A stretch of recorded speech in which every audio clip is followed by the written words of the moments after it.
Good morning. Thank you, Dr. Casa. I'm Dr. Morgan Anderson. I'm an internal medicine trained physician, and I'm currently a sports medicine fellow at Wake Forest University. It's truly a privilege to be here today among those who are really leading the way in the U.S. in making health and safety a top priority for our youth athletes. As sports medicine doctors who choose to be team physicians, our role first and foremost is to provide for the safety and well-being of the individual athletes. We definitely provide expertise in musculoskeletal medicine and injuries and all medical conditions that are encountered in sport. And while we focus a lot on treating these injuries and illnesses, I think that as a team physician, our role in prevention is just as important. Prevention of injuries, prevention of illnesses, and most importantly, prevention of deaths that arise in sport. As in any field of medicine, I think that it's essential that we as team physicians are practicing evidence-based medicine both on and off the field. And I think that as a medical community, we've made great progress. We've known that exertional heat stroke, cardiac arrest, head injuries, exertional sickling, we've seen that these are the top causes of death among all athletes, but as among our high school population as well. And the evidence shows, we've done the research, which shows that prevention practices and policies can prevent these deaths. So why do we have this gap now between what we know is evidence-based best practice medicine and what some of our high school athletes are receiving? As Dr. Adams referred to, I want to explain a little more in depth. 50 of the 51 states have medical advisory committees, and we're so fortunate to have this group of medical experts. It's physicians, athletic trainers, researchers, and they meet frequently, and they're continually directing policies and advocating for the application of best practices, as we've seen here today, at the high school level. So they make these recommendations to the State High School Athletic Association, and they make very specific recommendations.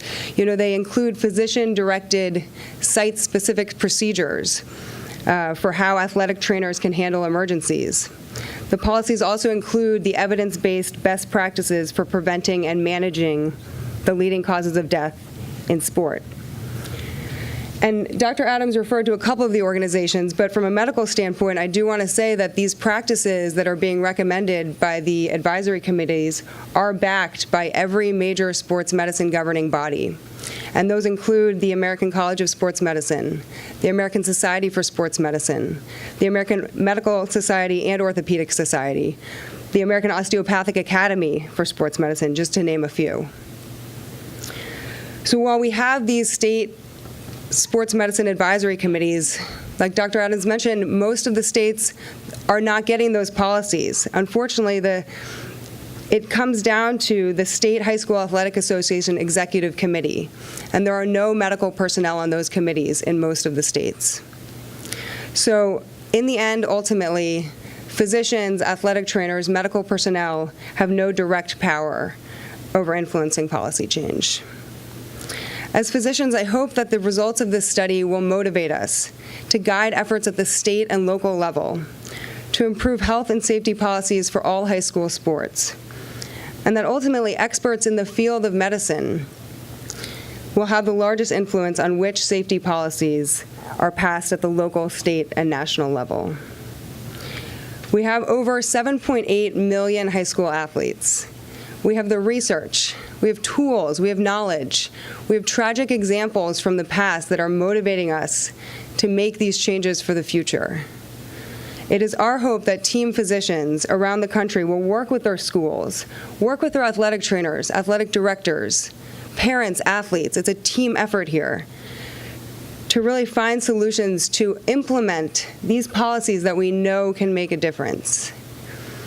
As a team, we have no excuse but to strive for perfection as we aim to improve the health and safety of our youth athletes. Thank you.